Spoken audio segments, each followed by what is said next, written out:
honey, where is the grace for yourself? Is there any? Have you had any? Has that occurred to you? I don't know if you've experienced this, but after you tell someone what's been going on in the week, it tends to amp us up again, doesn't it? And it gets us into that energy, kind of frenetic, parasympathetic freak out kind of energy. And that's not conducive to taking conscious action or having grace with self.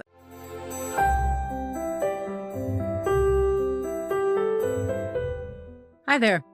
Welcome to this episode of Intuition, Your Success Compass. I'm Vicky, intuitive coach, coffee lover, all around pretty decent person. And yet I still struggle with this topic that I'm going to talk about tonight. So today, this morning, whenever you're listening to this. So we're going to talk about embracing grace, giving yourself grace, mostly to self, although it does trickle out to other people once we give it to ourselves. I was working with someone the other day, and I learned so much from my clients, from the world, from observing, from being in it, from being human. And one of the sessions that I had last couple weeks ago now, but it's just stayed in my head and my heart. And I was talking with someone, and she was just covering the stress that's been in her life. She's got little kids. She's got an aging mom. She's got pretty busy career life, stepchildren.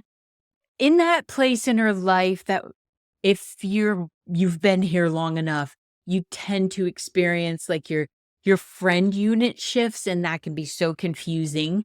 So she's just got a lot of stuff going on. And it just came through a pretty significant virus. So she's doing well now. She's doing well. But she was describing all of this and then telling me what she hadn't gotten done. I am not that coach that is going to crack a whip and say to you, you said 2 weeks ago you were going to get this done and you didn't get it done. I will inquire as to why you didn't get it done. I'm going to push your fanny a little bit, but I'm also going to ask and delve into and use my intuition to see, okay, what's the block here? What's going on? I did not need to do that in this case because she had just described what her life looked like for the last 2 weeks. Then the last time we had met, right? I meet every other week with people because life happens, and I feel like there needs to be time to expand and to work on this stuff. I'm available in between, but I have found, given that I tend to work with successful women in executive positions or business owners, like putting that extra pressure of having to meet every week, it just doesn't work. And again, I'm not the one that's going to say, you didn't get it done, you suck. I mean, that's counterproductive, isn't it? But I said to her, honey, where is the grace for yourself? Is there any? Have you had any? Has that occurred to you? So we did a breathing exercise, just try to come into the room because after, I don't know if you've experienced this, but after you tell someone what's been going on in the week, it tends to amp us up again, doesn't it? And it gets us into that energy, kind of frenetic, parasympathetic freak out kind of energy. And that's not conducive to taking conscious action or having grace with self. So I asked her, could we take a moment where we felt into a moment of grace for you? Let's just call her Grace. For you in this moment, like feeling grace within your heart for yourself, all of those things are still true. All of those things are still going on because at the time she was actually in the middle of kind of fending off that virus. All of that stuff is true, but Grace couldn't find that within herself. I think because she just didn't know how to give herself permission to do that. So we actually did that statement. I give myself permission to access grace for me in this moment and time. Took a deep breath and allowed that to sink in. When we're in a place of constant upheaval and stress, we are in survival mode. I know you've heard that before. And we're just in that fight, flight, freeze, fawn place. But there's also like a shutting down that I see happens in people. And you think they're not shutting down because they're still so productive. And this is what's tricky about working with high achieving, highly productive, highly driven people. And I mean, some of us are just wired that way. Some aren't, and that's beautiful too.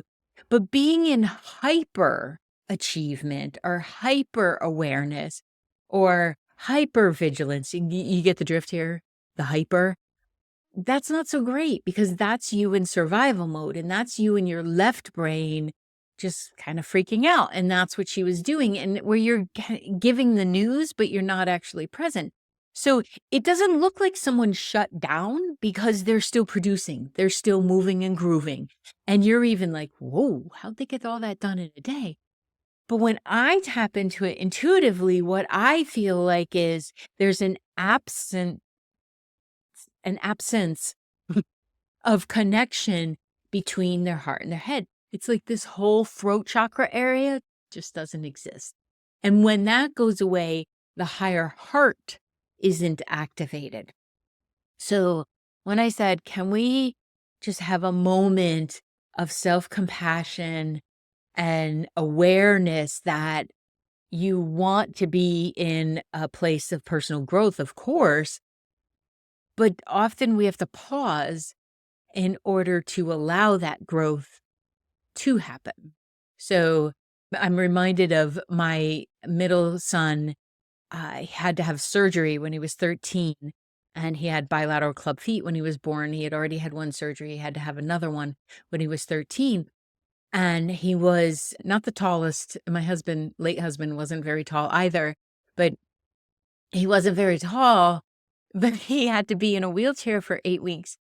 And we had this like awkward opening between our living room and our dining room that we turned into his room because he needed a hospital bed, commode, and all that kind of stuff on the first floor, right?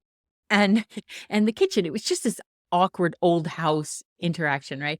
So I had to carry him because who wants to stay in that room all the time? I'd carry him to the front porch. I'd carry him to the living room, and so would my husband at the time, but we would carry him. About 6 or 7 weeks into this, I was carrying him through the doorway and I hit his door. We laughed at the time, and I'm still laughing about it 15 years later. And I whacked his head on the door, and I'm like, "Did you get taller?" And what the doctors actually said was yes. When we went for his next appointment, I'm like, "Can we stretch this kid out and measure him?" And he had grown because he had come off his growth plates. He was seated the whole time, and it gave a little bit of a rest, right? It gave him and his body a chance to get all those cells together. They were already working to heal his ankles and his heels and stuff. So it had also helped in his length to be seated. And I said to him, that's really cool that when you were at rest, you ended up growing because he was self-conscious about being shorter at 12, that kind of thing. The same principle applies, I think, when we're going through high stress situations or going through any situation in life, but most especially high stress. And we often forget to take those breaths and to have a moment of grace. I mean, isn't that what grace is if you happen to be someone who says it, before you eat or you bless your food or you send, Reiki energy to your food, you're saying grace. It's that moment of ease that we allow ourselves. So when I suggested that she do this, of course, the tears came because she was overwhelmed with life and it was applicable at the time, very understandable, very appropriate rather than applicable, but it was just perfect for the moment. And by pausing, the tears came. And I know this is why some people will keep moving while most of us will just keep moving because we're a little afraid once those tears start, they're not going to stop. I've yet to see that happen. Most people, especially, I mean, I meet with them for 50 minutes to an hour, somewhere in there, depending on if we're on something. I can't just kick you out of there. We got to complete it. But most time we get through the emotion, we understand the emotion, we allow for the emotion, and then they're on the other side of that particular emotion. And then we can ask for grace, we can ask for understanding. And how about a little bit of pride that your energy was allowed to move and your heart was allowed to feel? And then the connection starts to happen between that higher heart, throat chakra, third eye, crown, and then below too, the solar plexus, the sacral, the root, and all the ones below in the feet. So it wasn't an easy place for her to be. And truthfully, it's a little challenging for me virtually because I used to meet with people in person and then I could put my hand on their knee or just that presence in the room. But the effects are the same virtually. The hugs are just a little bit different. So I encouraged her to continue this process of having grace, because if we don't have that, we become short-circuited and short-tempered. And then that's not serving anyone, because it just ends up creating more of a frustration, and you're like a pressure cooker and it just builds up. I love my Instant Pot, but I don't need to be an Instant Pot. And I have empathy for this because I was raised in a house where you didn't show emotion, and except for anger, and I sometimes laughter, but mostly anger. And I learned to bottle all of that besides being a New Englander. You know, we learned to just push all that stuff down. So I encouraged her to take some moments during the next 2 weeks before we meet again to journal, to write about some stuff that, a recent error she made or what she considered a failure. I don't consider anything to be a failure except deciding not to try and not to get up. Then we can consider that failure. But if you're still upright and you're still trying to figure out this human thing, you have not failed. So then explore in a different way of how she could respond to herself with kindness and understanding, much like she would to one of her younger kids, hopefully all the kids, but it's easier when you pick like a 5-year-old. Like, how would you talk to that 5-year-old that's lost in the grocery store? You would be reassuring. You would stay calm, because if you get upset, they'll get more upset. And you're going to leave the harsh judgment out of it. Why'd you get lost? No, you're not going to go there. So then you talk to yourself that way as well. And over time, it cultivates self-compassion in everything that you're doing in your daily life. And the left brain is going to come into this. We all have that critic or that judge episode coming up on that. We all have that lives within us, because from a Neanderthal perspective, right, that kept us alive. It told us not to go there. You might get eaten. And to a certain extent, it's still very relative in this lifetime, and the time that we're in right now, rather. It's still relative, but it's overreactive sometimes. And your brain will naturally go to self-preservation, and it'll go to judgment or critic or negative self-talk, because we are wired for survival. We're learning to be wired for thriving. And that's part of our evolutionary process. I really believe that we are evolving in real time right now. And that's why you're tired. It's one of the reasons you're tired. You're probably tired from other reasons. Did you get enough water? Did you walk? Haven't done either yet today. So I promise to you I will do that once I wrap this up. So cultivating that compassion is also about understanding that your physiological self is wired to go there. You have to create a way of communication with yourself that it doesn't auto respond. It doesn't send that email out that you're still on vacation, right? It's like you're shifting your neural pathways so that you auto respond in a way that's uplifting or supportive. People often presume of me that I have always been, cup more than half full, and that's not the case. I think there's a natural optimism that runs through me because I trust spirit and I trust in my fellow human. And until you show me otherwise, and then you can just bugger off.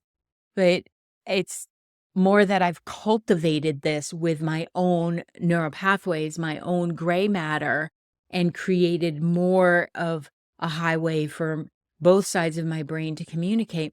But most especially relying on my right brain, my soul brain, my sage brain, as it's referred to in positive intelligence, or my knowing brain, just that the wiring that's on your right side of your brain. Our intuitive centers are in the right side of our brains. And there's a reason for that because we need vision and we need to be able to see on the upper side of things, the higher frequency things to evolve. And we can do this in real time. But that also requires taking a few minutes each day for self-compassion, meditation, reflection practice. You can focus on sending kindness to someone else if you'd like, but I'd like for you to also send it to self and to actually receive it. Don't just send it. You need to receive it too.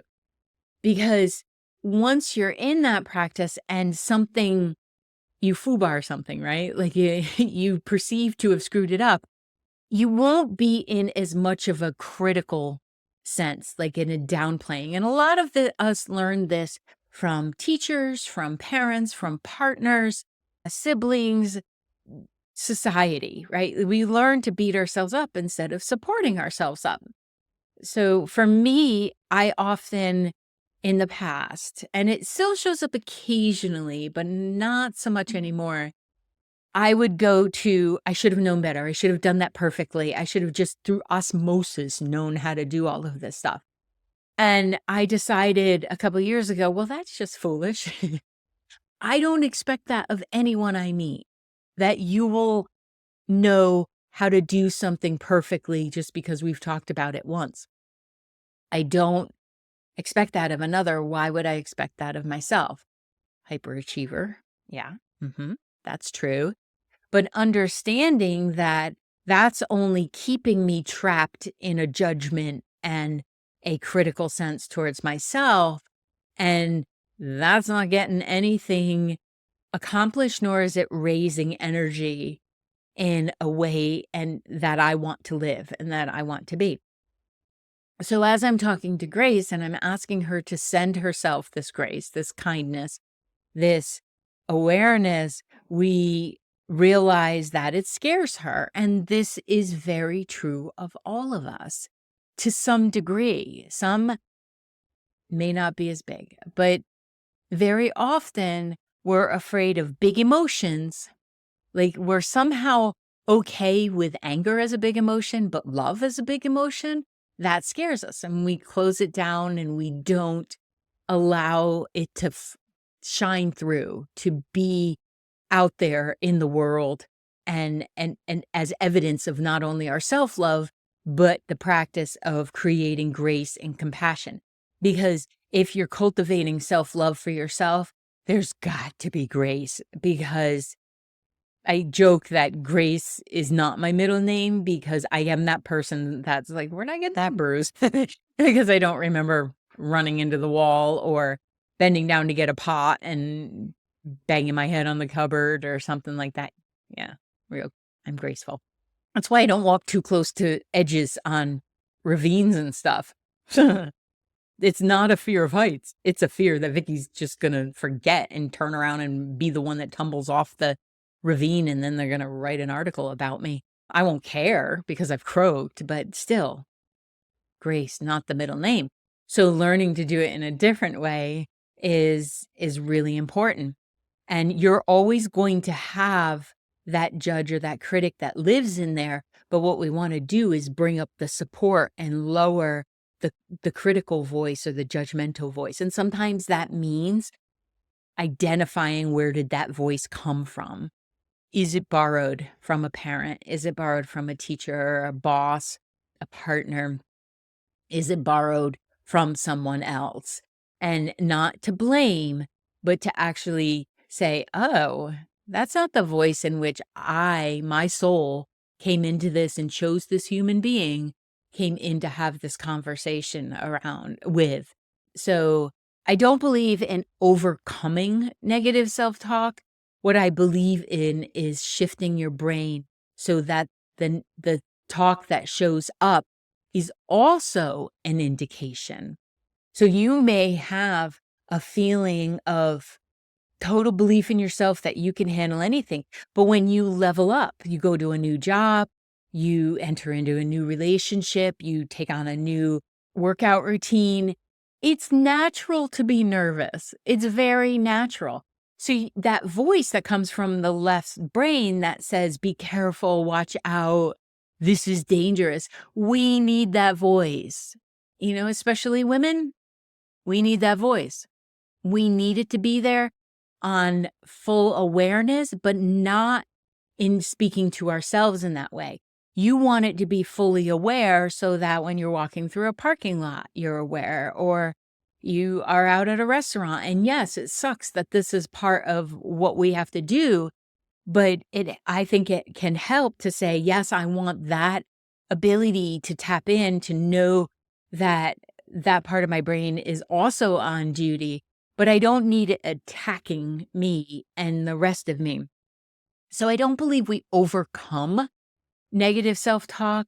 I believe that the talk becomes useful when it's no longer distracting us from the things that are really important, that we need to pay attention to. And you'll also listen to it better when your head becomes quiet. And I can speak from experience. My head used to be just running with every scenario that could possibly happen, but that rarely happened, except for the intuitive hits. Those did happen, but they're a separate frequency.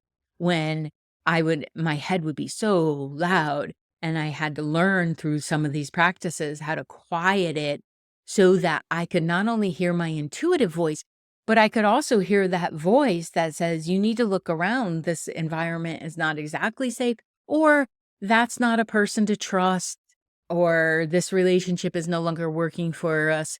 Like, we need to still have that voice in there somewhere so that we're not out here just giving away all of ourselves with no boundaries. So having that intention of embracing grace for myself would look like this. Vicki, you should have done it that way. Why didn't you do it that way? You didn't get back to that client within an hour. And I have to say, yeah. And I have told all my clients that I am not an emergency service. I will get back to you when I'm not with another client, because that client also deserves my full attention. But my head would go to, why couldn't you serve them both at the same time? What's the matter with you? You say you're good at this. And I'm like, Jiminy Crickets, brain. And I finally said to it, that's not helping, because I'm spending time listening to you when I could have been responding to the client who sent the email, or the daughter, or my partner, or whomever that reached out. I could be doing that instead of beating myself up for not doing things the way I should. And should is always a guilt word. It's where we shoulder the responsibility and often the criticism. So let's let our shoulders be our shoulders. Great things.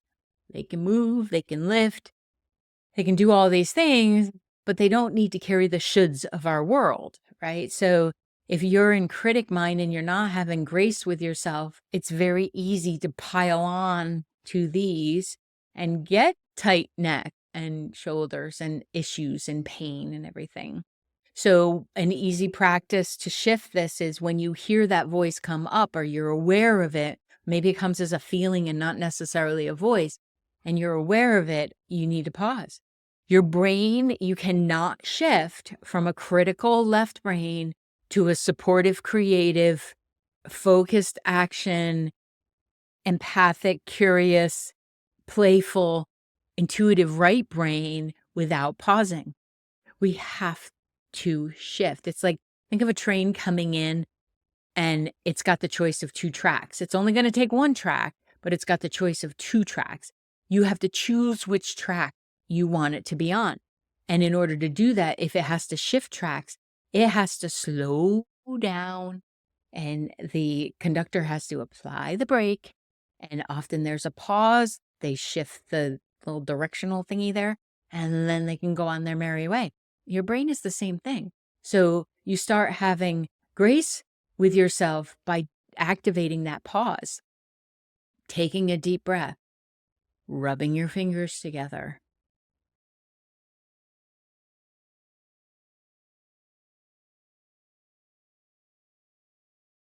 Take another deep breath. Sorry for those of you listening without video. You probably think you just lost the podcast, but you didn't. Stamp your feet, wiggle your toes, do some Kegels, something that connects you and just actually distracts you a little bit.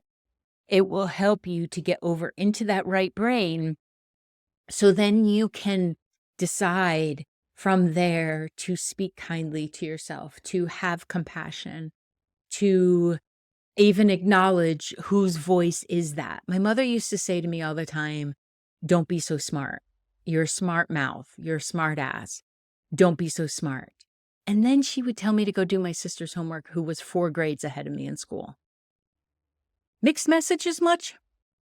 So with that, I carried that for so long that I can't show my intelligence. That wouldn't be okay.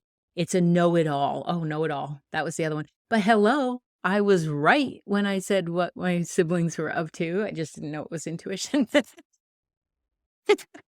There's some data that came around to back me up. So I would beat myself up for that. And I remember having very vividly this awareness that, well, I can't allow myself to be seen as an expert in intuition and in coaching. Why would I do that? I haven't learned enough yet. I don't know enough. And I'm like, you know what? I actually am an expert in this, because not only have I helped thousands of people, I have done it myself and I'm living proof that it works. So I had to look at that voice, and I never would have picked up on that voice if I didn't pause. I didn't blame my mother for that, but I said a forgiving statement towards her. And then I forgave myself for even listening in the first place. Forgave my brain for listening, because it didn't do anything wrong. Your brain is just a yes machine. It's putting things in all the time and just taking it in until such time that you take conscious action to question, or to be like, I don't think that's in my best interest to think like that. So remembering to do this and having conversations with yourself is how you shift the conversations that go on automatically. And this is where grace shows up. This is where compassion, where empathy, where love, where understanding and authenticity shows up. And it comes through the vulnerability of being willing to pause and say, I'm giving myself grace. One of the hardest things I had to learn how to do was say, I don't know. Because my parents depended on me to know what to do at a very young age and to provide direction and insight, and then to shut up about it. And then, I've always been that person, no matter where I work, to look for solutions. And then I entered the world as an intuitive, into the world of being an intuitive, where people came to you to tell you their life, and you were supposed to know everything. And it took a very long time for me to realize, can't know everything. And how freaking boring would that be? What I can do is read the energy around a situation, or I can see the block, or I can, excuse me, my nose is itching, or I can create direction with you that lines up best for you, but I can't possibly know everything. And when I went through, it took about a year to quiet that voice or that feeling like, I just have to prove to you that I know it before you know it. It took so long. And now I'm really good at saying, I don't know. Can you give me a little bit more information, which empowers the client even more? Or in my relationship, when I, say to Mike, I have no idea what you're talking about, but if you explain it one more time, perhaps I can get it. And one of the things that's helped me is learning horsemanship, because you have to be very clear in your communications. And you better admit you don't know something, or you could literally put your life in peril, and even the life of the horse. And I could not. I don't know how I'd live with that. I'd say I could live with it, but I don't know how I would live with it. Through a lot of grace and compassion, I guess, keeping in context with this, if something happened to another being, because I refuse to say, I don't know. And it takes a lot of strength and capability and belief in yourself and knees knocking fear, vulnerability to say, I don't know. I don't know. No, say, I don't know. But by doing that, it relaxes everything in your system, because whether it's talked about a lot or not, it's often a subliminal message that as adults, we're supposed to know everything.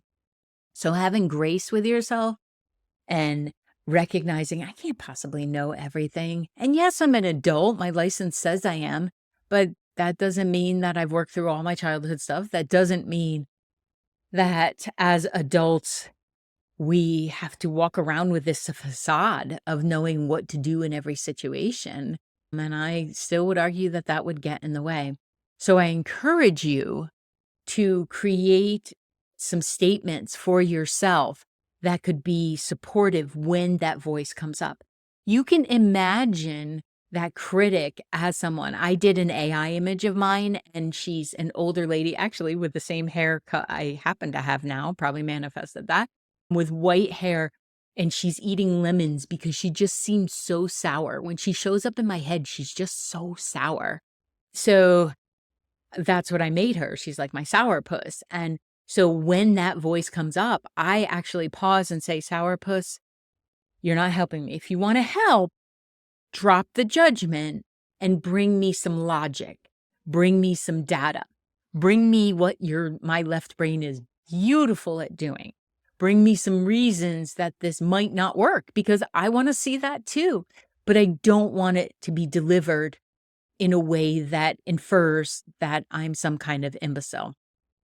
So I would encourage you to write out a list of statements or how will I handle this? What will I do when this comes up? Because it's going to. No matter how long we live on this planet, that voice will be there. But do you want it to be there in support of you, or do you want it to be there in downplay? And I can hear the excuses, because they can be excuses. Like sometimes people, when I say, give yourself some grace, my kneeling chair is getting a little uncomfortable. When I say give yourself some grace and they don't complete tasks or do what they said that they were going to do for themselves, and I'll hear, well, I was being empathic. I was giving myself grace. Great, but just like sugar, let's not take it too far. Okay? You will know when that's an excuse. You will know when I was giving myself grace is actually you limiting your ability to show up and express your own brilliance. So having some statements there can help with that, because you will also know if that's a lie. And I would recommend that you use whatever word works for you. Grace works for me because it just seems so kind. You can use any word you want. I want to have compassion. I want to have understanding. I want to have insight. Whatever works for you. It doesn't matter. But I encourage you to have something front-loaded, preloaded, precursory. Like get in there ahead of it, because any good habit formation has a plan to go to. It's where you already know what you'll do when that happens. And then you're also going to depend on those autoresponders in the brain. Remember, it's a yes machine. What we put in, it believes. So start putting some of this in. And then when you have those statements, I'm not talking about false affirmations, because that's lying to yourself too. If you don't believe the affirmations you're saying, you are lying to yourself. Your body will know it. Your energy will know it. So just choose something that's a little lighter. Instead of saying, I always have grace with myself and for myself, say something like, I am learning to have grace with myself and I activate it in this moment. Your brain will be like, okay, cool. If you say, I always, it's going to argue any definitive statement. The brain tends to go, excuse me, no, that's not possible. Logistics. So this will require some vulnerability. It will require challenging your fear that when the emotions come up, they're going to take over. But think about some big cries you've had in the past. They didn't take over. And sometimes feelings of sadness or depression are suppression of our wanting to feel joy. It can feel similar when we're not allowing ourselves to line up with who we really are. You are suppressing your own energy field. No blame here, just describing it. So you have those statements, it'll give you an opening to have compassion with yourself. Now, I really recommend doing this on the fly. You can sit and say, I'm going to have grace with myself, and that can be your intention for the day. Fabulous, fabulous. Most of this stuff will require you to address it in the moment. And maybe you have kiddos and you hear them being tough on themselves. Perhaps you could say to them, can we practice some grace right now? Can we have some grace? Could you have some grace for yourself? Because it will help them to celebrate their strengths and accomplishments, even when they're feeling like there's a setback or a challenge or maybe a mistake. Although I always think those are opportunities to take too. So it's not necessarily miss. It's just an opportunity to retake that, whatever we just did. So how about you also create a list of your strengths and accomplishments to remind you regularly that your value as a human and your strengths and accomplishments, I don't mean in school, in work, or in finances, although put them on there. But it's not solely that. It's your kindness to yourself that day, your kindness to someone else. Maybe you stopped to pet the cat today where normally you would just bustle through and have to get to work. Whatever that is, what are your strengths? Your strengths are you're showing up every day. You have resiliency and you're learning to have grace with yourself. That is an incredible strength to activate. If you have any questions, please feel free to send them in. Vicky@VickyBaird.com, info@VickyBaird.com, Vicky Baird Coaching on all the social media platforms. Know this to be a gift that when you give yourself provides such peace and calming in your life and in your spirit and in your energy field that I really believe it's vital for all of us to do. It's a big part of the way I coach is having grace, recognizing when it's an excuse and having humor with that, but also being kind and understanding, because that is less resistance. And it's also a lot more fun. It's so much more fun. So I encourage you to continue exploring this idea. Reach out if you have any questions, if you're interested in coaching. And I am so grateful that you're here and you help me to practice grace with myself. And I appreciate you. And I will see you in the next episode, if I don't see you sooner. Thank you for listening to this episode of Intuition, Your Success Compass. I appreciate you being here. If you would like more information about developing your intuitive skills, removing those blocks, and creating the life that feels the most successful to you, then head on over to VickyBaird.com. That's VickyBaird.com. And check out the courses, the groups, and the Spaces app that will allow you to be part of our community and know about upcoming events and specials. Thank you so much, and I'll see you in the next episode.